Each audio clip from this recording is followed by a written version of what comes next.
बच्चों आज जो सॉल्व करेंगे वो आईआईटी में आया हुआ बाइनोमियल चैप्टर से मल्टीनोमियल के ऊपर एक शानदार सा क्वेश्चन सॉल्व करेंगे। क्वेश्चन क्या है? ये क्वेश्चन है, जब इसको एक्सपेंड किया गया तो बहुत सारे टर्म आएंगे ऑब्वियसली, तो उसको क्या किया ना, उसको कॉम्पैक्ट फॉर्म में लिख दिया, समेशन फॉर्म में लिख दिया। इसका कहने का मतलब क्या है कि जब इसको एक्सपेंड करेंगे तो क्या क्या टर्म आएगा, कांस्टेंट टर्म आएगा, देन एक्स आएगा, देन एक्स स्क्वायर का टर्म आएगा, एक्स क्यूब का टर्म आएगा, ऐसे करते करते एक्स टू द पावर 20 का टर्म आएगा। तो राइट हैंड साइड में, अच्छा राइट हैंड साइड में समेशन को ओपन करेंगे तो क्या आएगा, समेशन को एक्सपेंड करेंगे क्या आ जाएगा, p0 x to the power 0, ये कांस्टेंट वाला है, plus p1 x to the power 1 that is nothing but x only, plus p2 x square and so on. ये जो इंफॉर्मेशन गिवन है p1 इक्वल्स 20, मतलब वो x का कोएफिशिएंट जो है वो p1 के इक्वल है। ठीक है, अब x का कोएफिशिएंट कहाँ लाएंगे, कैसे लाएंगे? x का कोएफिशिएंट तभी लाएंगे जब इसका पावर 0 हो, इसका पावर 1 हो और इसका पावर 9 हो। जो पावर का सम होता है वो 10 होना चाहिए। 10 क्यों? क्योंकि यहाँ पर मैक्सिमम पावर 10 है, इसीलिए इन सब ये पावर है, ये पावर किसके किसके ऊपर है, ये a के ऊपर है, ये सेकेंड टर्म bx के ऊपर है और ये cx स्क्वायर के ऊपर है।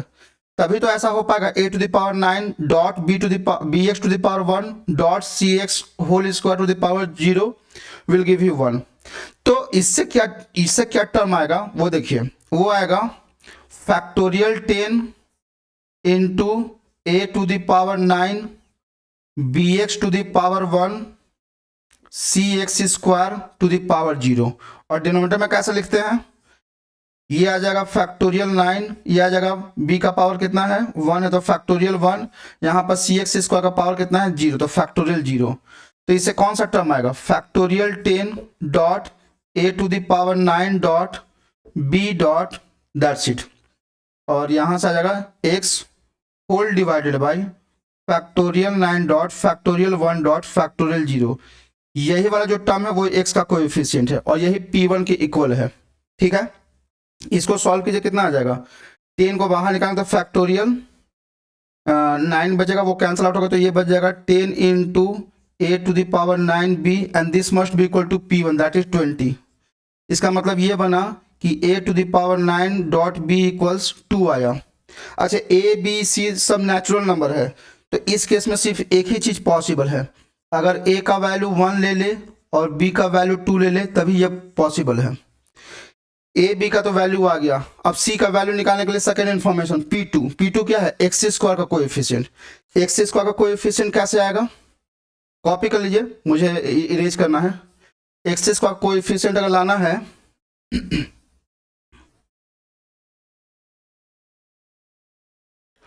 तो अगर मैं इस टर्म का पावर 0 कर दूं, इस टर्म का पावर 2 कर दूं और फर्स्ट टर्म का पावर 8 कर दूं तो एक्स स्क्वायर आ जाएगा।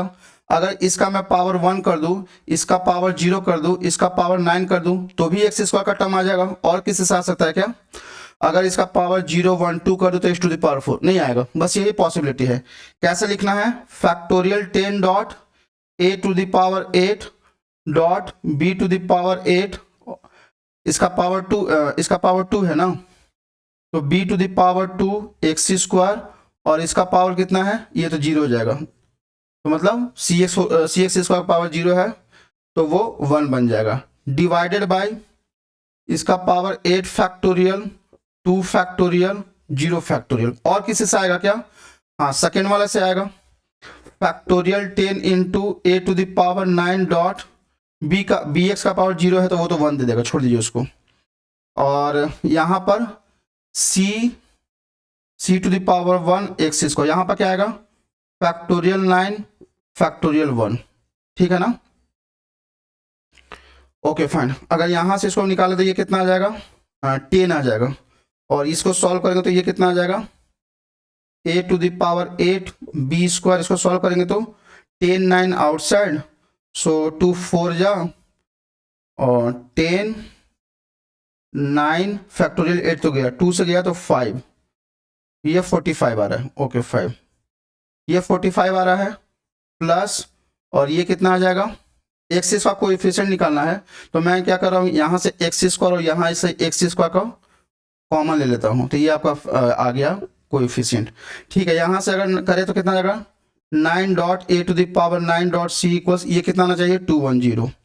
ए का वैल्यू बी का वैल्यू निकाल चुके थे, ए का वैल्यू 1 था, बी का वैल्यू 2 था, तो 45 into 4 plus 9c equals 210।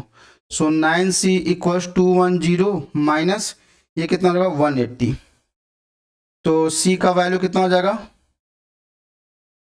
30 divided by 9, ये आ जाएगा, सॉरी यहाँ पर 10 आएगा ना, ये 10 आएगा, ये 10 आएगा, तो ये 10 यहाँ पर 10c बन जाएगा, हाँ सही है, यहाँ पर 10c बन जाएगा, तो ये बन जाएगा 30 डिवाइडेड बाई 10 आ जाएगा, तो c का वैल्यू 3 आ गया। तो a प्लस बी प्लस सी कितना हो जाएगा 1 प्लस 2 प्लस 3 कितना हो गया 3 प्लस 2 5, 5 प्लस 1 6, 6 2 जा 12, तो फाइनल आंसर 12। आई होप कि बच्चों आप लोगों को समझ में आ गया है। कैसा लगा एक्सप्लेनेशन कमेंट सेक्शन में लिख के बताएं, और अगर इससे कोई रिलेटेड डाउट है तो अपना डाउट कमेंट सेक्शन में लिखें, मैं एक बार ट्राई करूंगा आपके डाउट को क्लियर करने का। और अगर ऐसे ही आपको इन्फॉर्मेटिव वीडियो चाहिए तो आप मेरे चैनल को सब्सक्राइब कीजिए और इस टाइप के वीडियो को ज़्यादा शेयर कीजिए। बस आप लोग से इतना ही रिक्वेस्ट है। चलिए फिर नेक्स्ट क्वेश्चन मिलते हैं।